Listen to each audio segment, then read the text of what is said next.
RTI Live News. Ask for right. నమస్తే RTI Live News కి స్వాగతం. హుజూర్ నగర్ కోదాడ రోడ్ నందు గల లారీ ఓనర్స్ అసోసియేషన్ ప్రాంగణం నందు అవగాహన సదస్సు నిర్వహించడం జరిగింది. కార్యక్రమానికి సభాధ్యక్షులుగా లారీ ఓనర్స్ అసోసియేషన్ అధ్యక్షులు కోతి సంపత్ రెడ్డి వ్యవహరించారు. కార్యక్రమానికి స్వచ్ఛందంగా విచ్చేసి సుమారు 30 మందికి హెల్మెట్లు అందజేసిన మాజీ 9వ వార్డు కౌన్సిలర్ బొల్లిద్దు జైలు ధనమ్మకి ముఖ్య అతిథులుగా పట్టణ ప్రముఖులు ప్రశంసలను అందజేశారు. వారు మాట్లాడుతూ సాధారణ భద్రత, చిన్నపాటి చిట్కాలను అనుసరించడం, వాటిని అమలు చేయడం వలన మన రహదారులను సురక్షితంగా ప్రయాణం చేయడంలో సహాయపడుతుందని, ఎల్లప్పుడూ సురక్షితమైన వేగంతో డ్రైవ్ చేయడం శ్రేయస్కరమని, సగటు వేగంలో ప్రతి 1% పెరుగుదలకు ప్రాణాంతకమైన క్రాష్ ప్రమాదంలో 4% పెరుగుదల ఉంటుందని, వాహనం నడుపుతున్నప్పుడు పట్టి ఉన్న హెల్మెట్ ధరించడం వలన, మంచి నాణ్యమైన హెల్మెట్ ధరించడం వల్ల మరణ ప్రమాదాన్ని 42% మరియు తీవ్రమైన గాయాల నుండి సుమారు 70% తగ్గించవచ్చు. ప్రమాదాలను నివారించడానికి సీట్ బెల్ట్ డ్రైవర్ మరియు ప్రయాణికుడు ఇద్దరు ధరించాలని, సీట్ బెల్ట్ ధరించడం వల్ల ఫ్రంట్ సీట్ లో ఉన్న వారిలో గాయాలు మరియు మరణాలు తగ్గించవచ్చన్నారు. లోపల పెట్టించి ఒకవేళ బయట నుంచి ఏమన్నా ఫైన్ కొట్టడానికి పోలీసు వారు వస్తే వాళ్ళని రిక్వెస్ట్ చేసి మా ఇంద్రారెడ్డి గారు కానీ మా టీం అంతా కూడా పనిచేస్తారు. కానీ మన ఓనర్స్ మనం కొంత డ్రైవర్లకు చెప్పకపోవడం వల్ల కూడా ఈ తప్పు జరుగుతుంది. కాబట్టి మొదట మనం మారాలి, తర్వాత ఇంకొకరికి చెప్పాలి.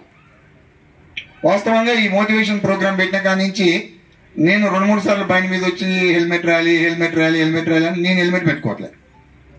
ఈ ప్రోగ్రాం తర్వాత కూడా పెట్టుకోవాలనేది మనకు ఉంటుంది. కానీ మనం వృత్తిరీత్యా ఏమైనా అర్జెంట్ పని కానీ, లేకపోతే బస్ స్టాండ్ దాకానేగా పోయేది, నా అసోసియేషన్ వరకేగా పోయేది, మున్సిపాలిటీ ఆఫీస్ వరకేగా పోయేది అని మనమే పాటించట్లేదు. అని మొదట మనం పాటించాలి. ఈ కార్యక్రమానికి అధికారులు వచ్చిరారు లేదా తర్వాత విషయం. ఈ ప్రోగ్రాం మనం పెట్టుకుందాం అనగానే మా లారీ ఓనర్స్ ఒక 10-15 మంది పోయి హెల్మెట్స్ కొనుక్కొని వచ్చారన్న. అంటే వాళ్ళు ఈ ప్రోగ్రామ్స్ కోసం ఈ సంపదన్న ఎట్లయినా రమ్మని ఎమ్మడి పడతాడు, ఇక ప్రోగ్రామ్ కి మనం హెల్మెట్ పెట్టుకోకపోతే పదే అదే అడుగుతాడనే ఒక భావంతో నా కోసం కొన్నట్టుంది, కానీ అది మీకోసం కొనుక్కునేట్లేదు, ఇందాక చెందని చెప్పినట్టు. అలాగే ఈ ప్రోగ్రాం పెడుతున్నాం అని చెప్పి తెలియజేయగానే మా మిత్రుడు కార్తీక్, వారి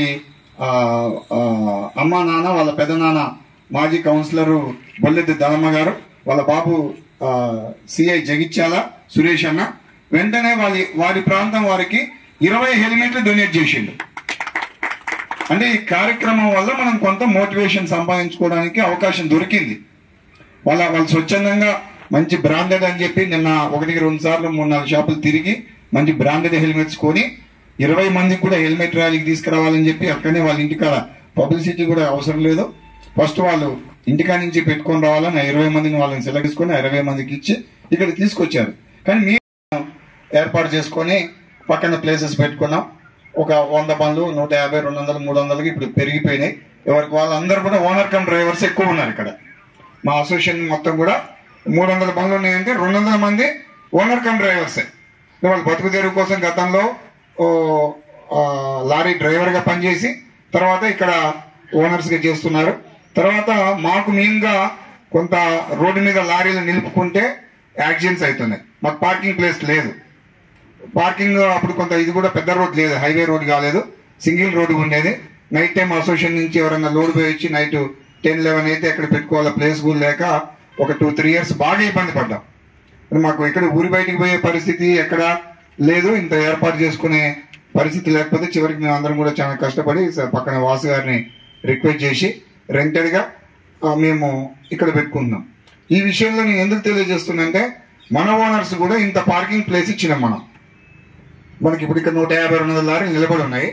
ఇంకా 100 లారీలు నిలబడే ప్లేస్ ఉన్నా మన డ్రైవర్ల తప్పిదాల వల్ల కూడా ప్రమాదాలు జరుగుతున్నాయి.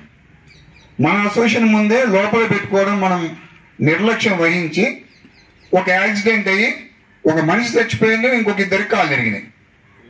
అంటే మనం ఇంత సొసైటీలో మనం రాష్ట్ర వ్యాప్తంగా కూడా అందరికి చెప్పే పరిస్థితిలో ఉండి కూడా మనం కూడా తప్పిదాలు చేస్తున్నాం. ఎక్కువ యాక్సిడెంట్స్ అయినాయంటే కారణాలు పెద్ద వాహనాల మీదే ఎక్కువ ఉంటుంది, చిన్న వాహనాలతో ప్రమాదాలు తక్కువ ఉంటాయి. బైక్ తగిలినా, కొంత ఆటో తగిలినా, బైక్ తగిలినా, సైకిల్ వేరే తగిలినా కొంత ప్రమాదం చిన్నగా ఉంటుంది.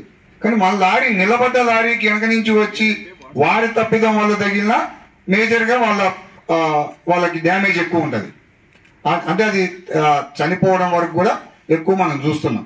ఎందుకంటే మనం గతంలో రిటైర్డ్ ఎంపీడీఓ ఆఫీస్లో పనిచేసిన జానీ